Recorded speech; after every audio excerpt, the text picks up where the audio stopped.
Ministra Educação Dulce de Jesus Soares tersane halo visita ba escola pré-escolar EP Centro da Paz Hauba, suku Malibu, posto administrativo Bobonaru, município Bobonaru, onde hare direta processo ensino-aprendizagem no condição infraestrutura escolar.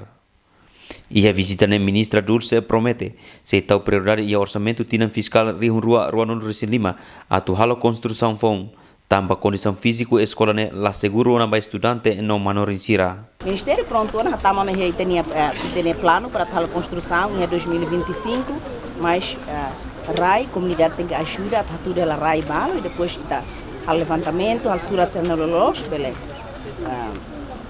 Hari escola vai ter nuance. Também né, coitado, a professora seremos hanuring fato ainda lá capaz vai ter nuance, né? Triste, né? Coordenadora EP Centro da Paz Hauba Domingas Buileto Moniz agradece no fiar katak Ministério da Educação se tal duni prioridade de resolver problema referida tama durante tinambara kona emprestado sede aldeia ida onde realiza ensino aprendizagem para estudantes sira. A minha escola ida nene desde 2008 até agora.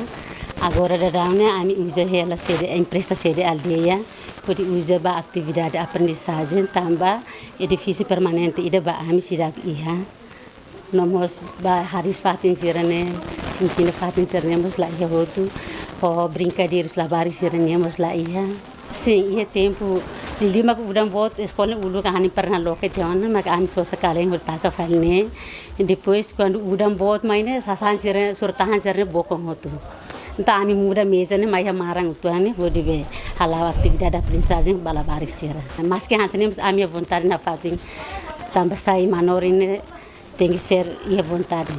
Enquanto o pré-escolar Centro da Paz Hauba acumula estudante en nulo resin rua, o professor na in rua.